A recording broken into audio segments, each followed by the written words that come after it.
এখানে প্রথমেই একটা কড়াই বসিয়েছি। কড়াইতে আমি 2 চামচ মতো সর্ষের তেল দিয়ে দেব। এখন তেলটা গরম হয়ে গেছে, এর মধ্যে 2টো তেজপাতা আর একটা শুকনো লঙ্কা আমি দিয়ে দেব।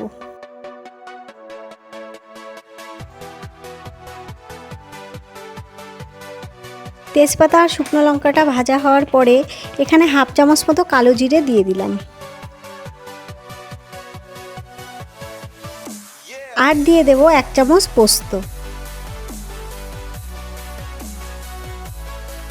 দেব 3-4টে থেতো করা রসুন।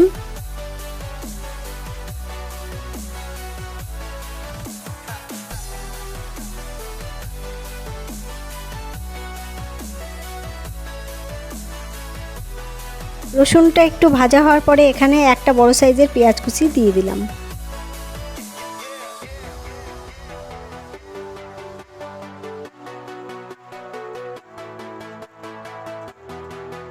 পেঁয়াজটাকেও ভেজে নেব।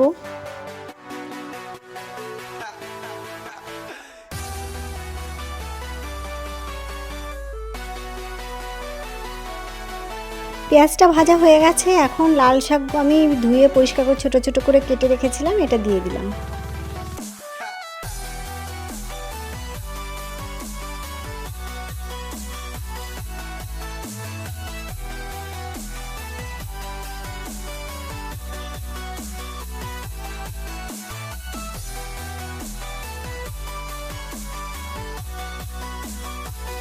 এবার এর মধ্যে 1/2 চামচেরও কম হলুদ দিয়ে দেব।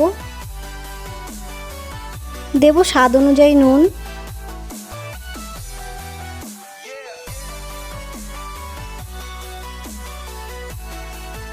সব কিছু খুব ভালো করে একটু নাড়াচাড়া করে দেব।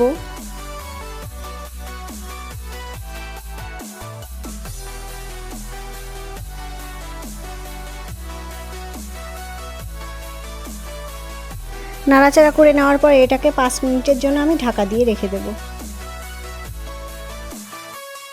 5 মিনিট হয়ে গেছে, এখন ঢাকাটা খুলব।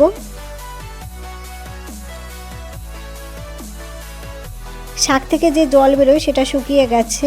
এবার আমি 4টে কাঁচা লঙ্কা চিড়ে রেখেছি, ওটা দিয়ে দিলাম।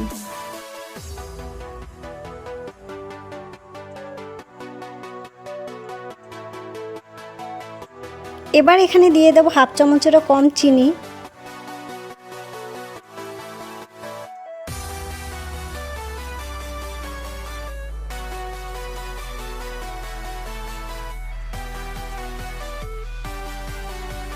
এখন খুব ভালো করে শাকটাকে একটু খুন্তি দিয়ে এইভাবে নেড়ে দেব।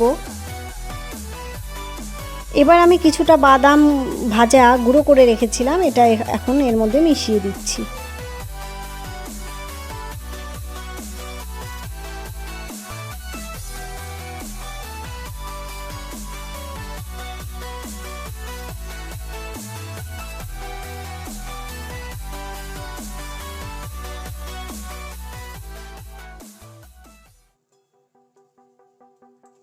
এইভাবে শাকটাকে আমি আরও কিছুক্ষণ একটু ভেজে নেব, 3-4 মিনিট মতো আরও এইভাবে নাড়াচাড়া করব। এইভাবে নাড়াচাড়া করতে করতে যাতে জলটা না থাকে, এই দেখুন একদম শুকিয়ে গেছে, শাকটাও কি সুন্দর ভাজা ভাজা হয়ে গেছে। এইভাবে আমি নামিয়ে নেব।